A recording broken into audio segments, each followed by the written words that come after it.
Today we're going to take a look at Aberdaron. It's at the far end of the Llyn Peninsula. It's a small fishing village, really more of a tourist place now. It's absolutely fantastic as a sea fishing spot. As you can see there, that's the centre of Aberdaron here, and most of the fishing marks that I'll be talking about today are going to be over on the western side on this headland called Uwchmynydd.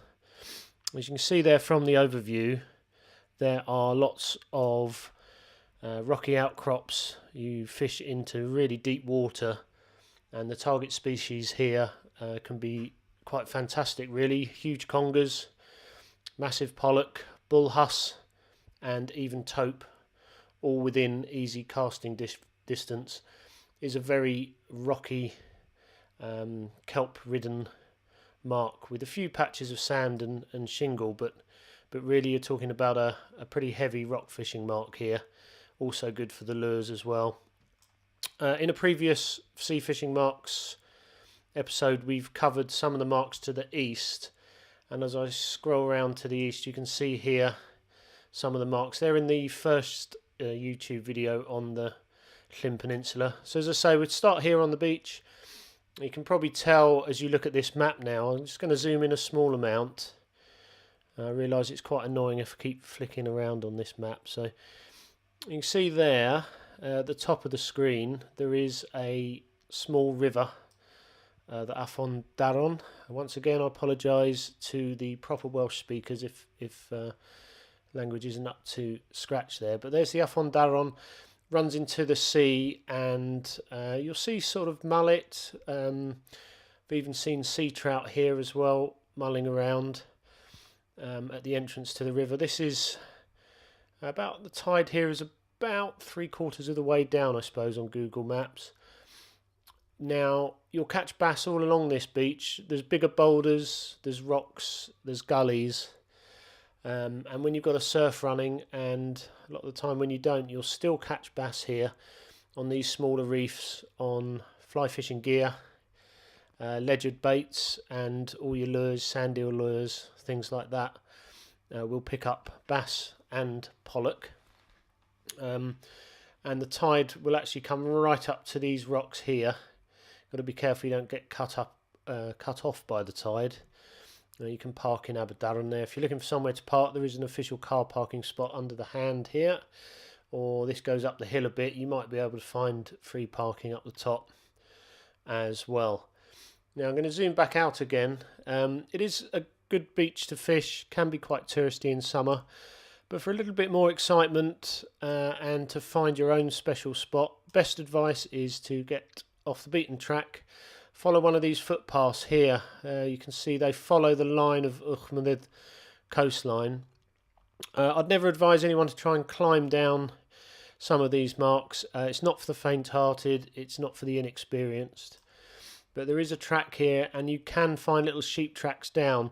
Some of these tracks, however, will lead to sheer cliff edges, which can be, fatal, obviously. But you will find, particularly as you get further round to Porthmedew, again, sorry about the pronunciation, you'll find some of the marks to this side here when you go further southwest down this way, a lot easier to get to. It can fish right the way from low tide up. A lot of the pollock fishing tends to be better fishing about an hour after low tide, whereas some of the bigger species, huss and conger, you might pick up on slack low tide. And a lot of that, I think, is to do with the tidal currents when you come around this far to the other side of the little port here. That's where the boats go out for potting, and also to go across to Ynys Enlli or Bardsey. So the tidal current here is unbelievable at times, and you won't even hold... when the tide's running around this headland here, you won't even hold bottom with 12 ounces of lead. So the best advice, get off the beaten track. I know a lot of people have got their secret marks here. They've worked very hard for them, so I'm not going to give away any specific venues.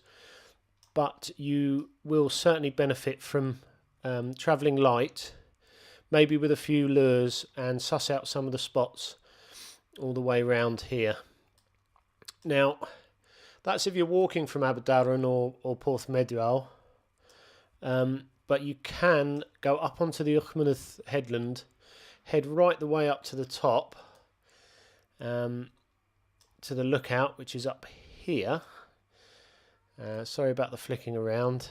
I still get confused and I fish here all the time.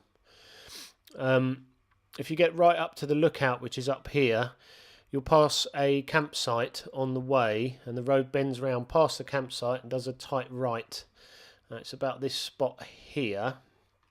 Now, you can follow any of these tracks down, and you will find deeper rock marks to fish. There's two little bays here. You've got sandy bays and rocky ledges, but there will be some more specific information on this headland as to the particular marks and how to get down there. I'll put some photos up and videos of how to get down these little tracks.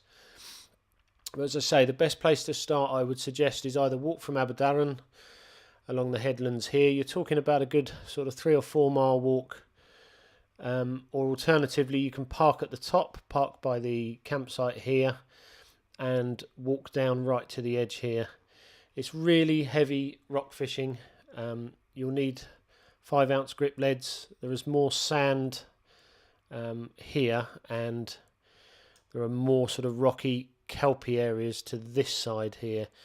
In terms of wildlife and fishing, though, it's unbelievable. I mean, there's dolphins. They've even had leatherback turtles seen here. Basking sharks have passed by. If you're into bird watching as well, some amazing sightings have been seen on this headland. So I just wanted to give a taster really of the Uchmanydd and Aberdaron coastline, and if this is something you're interested in, or you've got comments, you've fished here regularly, then by all means please pop something in the comments column underneath, and we'll go from there. I might talk a bit about some of the specific marks here. For example, I've seen a 20-pound taupe landed from here.